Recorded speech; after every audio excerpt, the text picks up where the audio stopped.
ಎಲ್ಲರಿಗೂ ನಮಸ್ಕಾರ. ನಾನು ನಿಮ್ಮ ವೇದ. ವೆಲ್ಕಮ್ ಟು ವೇಶ್ನಾಸ್ ಕುಕ್ಕಿಂಗ್ ಚಾನಲ್. ಎಲ್ಲರೂ ಹೇಗಿದ್ದೀರಾ? ಐ ಹೋಪ್ ಎಲ್ಲರೂ ಚೆನ್ನಾಗಿದ್ದೀರಾ ಅಂತ ಅಂದ್ಕೊಂಡಿದ್ದೀನಿ. ನಾನು ಇವತ್ತಿಗೆ ಮೊಳಕೆ ಕಾಳನ್ನು ಹಾಕಿ ಸಾಂಬಾರು ರೆಸಿಪಿನ ಹೇಗೆ ಮಾಡ್ತಾರೆ ಅಂತ ತೋರಿಸ್ತಾ ಇದ್ದೀನಿ. ಮೊದಲಿಗೆ ನಾನಿಲ್ಲಿ ಒಂದು ಪ್ಯಾನ್ ಇಟ್ಕೊಂಡು ಅದಕ್ಕೆ ಸ್ವಲ್ಪ ಎಣ್ಣೆನ ಹಾಕ್ಕೊಳ್ತಾ ಇದ್ದೀನಿ.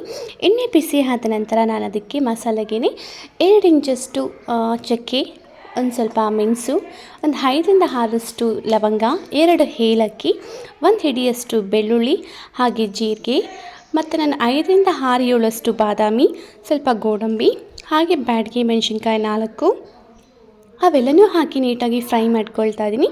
ಅವೆಲ್ಲ ಫ್ರೈ ಆದಮೇಲೆ ನಾನು 1 ಹಿಡಿಯಷ್ಟು ಈರುಳ್ಳಿ, 1 ಹಿಡಿಯಷ್ಟು ಟೊಮೆಟೊ, ನಾನು ಸ್ವಲ್ಪ ಇಂಚಷ್ಟು ಹುಣಸೆಹಣ್ಣನ್ನು ತೊಗೊಂಡಿದ್ದೀನಿ, ಹಾಗೆ 1 ಕರ್ಬೇವಿನ ಸೊಪ್ಪನ್ನು ಸ್ವಲ್ಪ ಹಾಕ್ತಾಯಿದ್ದೀನಿ. ಇವೆಲ್ಲ ಫ್ರೈ ಮಾಡಿಕೊಂಡು ನಾನು ಇಲ್ಲೊಂದು ಜಾರ್ಗೆ ಸರ್ವ್ ಮಾಡ್ಕೊಳ್ತಾ ಇದ್ದೀನಿ.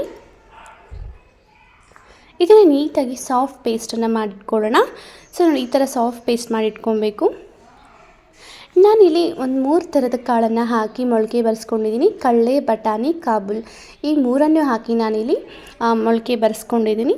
ಸೊ ಇದನ್ನು ನಾನು ನೀಟಾಗಿ ತೊಳೆದಿಟ್ಕೊಂಡು ಒಂದು ಕುಕ್ಕರ್ಗೆ ಹಾಕ್ಕೊಂಡು ಅದು ಬೇಯೋದಕ್ಕೆ ಎಷ್ಟು ಬೇಕೋ ಅಷ್ಟು ಹದವಾಗಷ್ಟು ನಾನು ನೀರನ್ನು ಹಾಕ್ಕೊಂಡು ಅದಕ್ಕೆ ರುಚಿಗೆ ತಕ್ಕಷ್ಟು, ಅಂದರೆ ಬೇಯೋದಕ್ಕೆ ಕಾಳು ಬೇಯೋದಕ್ಕೆ ನಾನು ಉಪ್ಪನ್ನು ಹಾಕಿ ನಾನಿಲ್ಲಿ 3ರಿಂದ 4 ವಿಸಿಲ್ ಆಗೋಷ್ಟು ನಾನಿಲ್ಲಿ ವಿಸಿಲ್ ಹಾಕಿಸ್ಕೊತೀನಿ. ಕಾಳೆಲ್ಲ ಬೆಂದಾದಮೇಲೆ ಒಂದು ಪಾತ್ರೆಗೆ ಹಾಕ್ಕೊಂಡು ನಾವು ಆಗಲೇ ರುಬ್ಬಿಟ್ಕೊಂಡಿರುವಂತಹ ಮಸಾಲೆನ ಹಾಕ್ಕೊಂಡು ನೀಟಾಗಿ ಸೇರಿಸ್ಕೊಂಡು ಇಲ್ಲಿ ಒಂದು ಸ್ವಲ್ಪ ಕುದಿಯೋದಕ್ಕೆ ಬಿಡೋಣ. 5ರಿಂದ 10 ನಿಮಿಷ ಕುದ್ಕೊಂಡ್ರೆ ಸಾಕು. ಆದಮೇಲೆ ನಾನು ಇದಕ್ಕೆ ಪೌಡರ್ನ ಹಾಕ್ಕೊತಾ ಇದ್ದೀನಿ. ಅಂದರೆ ಧನಿಯಾ ಪೌಡರ್ 2.5 ಸ್ಪೂನಷ್ಟು, ಇಲ್ಲ 2 ಸ್ಪೂನಷ್ಟು ಹಾಕ್ಕೊಂಡು ನಡೆಯುತ್ತೆ.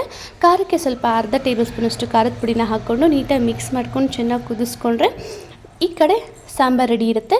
ಈ ಸಾಂಬಾರಿಗೆ ರುಚಿ ಇನ್ನೂ ಜಾಸ್ತಿ ಆಗಬೇಕಂದ್ರೆ ಒಗ್ಗರಣೆ ಅಫ್ಕೋರ್ಸ್ ಬೇಕು. ಆ ಒಗ್ಗರಣೆಗೆ ನಾನಿಲ್ಲಿ ಒಂದು ಕಡಾಯಿಗೆ ಸ್ವಲ್ಪ ಎಣ್ಣೆನ ಹಾಕ್ಕೊಂಡು ಎಣ್ಣೆ ಬಿಸಿ ಆದಮೇಲೆ ಸಾಸಿವೆ, ಜೀರಿಗೆನ ಹಾಕ್ಕೊಂಡು ನಾನು ಇಲ್ಲಿ ಕರ್ಬೇವಿನ ಸೊಪ್ಪನ್ನು ಒಗ್ಗರಣೆ ಹಾಕ್ಕೊಳ್ತಾ ಇದ್ದೀನಿ. ನೋಡಿ ಎಷ್ಟು ರುಚಿಯಾಗಿರುತ್ತೆ ಅಂದರೆ ಈ ಥರ ಒಗ್ಗರಣೆಗೆ, ಈ ಥರ ಸಾಂಬಾರಿಗೆ ಈ ಥರ ಒಗ್ಗರಣೆ ಒಳ್ಳೆ ಕಾಂಬಿನೇಷನ್ ಅಂತಲೇ ಹೇಳ್ಬೋದು. ಮೊಳಕೆ ಬರುತ್ತಾ ಅಂತಹ ಆಹಾರ ತಿನ್ನೋದ್ರಿಂದ ನಮ್ಮ ಬಾಡಿಲಿ ತುಂಬ ಒಳ್ಳೆ ಬೆನಿಫಿಟ್ಸ್ ಜಾಸ್ತಿ ಇರುತ್ತೆ.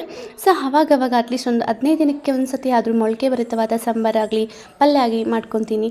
ರುಚಿಯಾದ ಸಾಂಬಾರು ರೆಡಿ ಇದೆ. Thank you.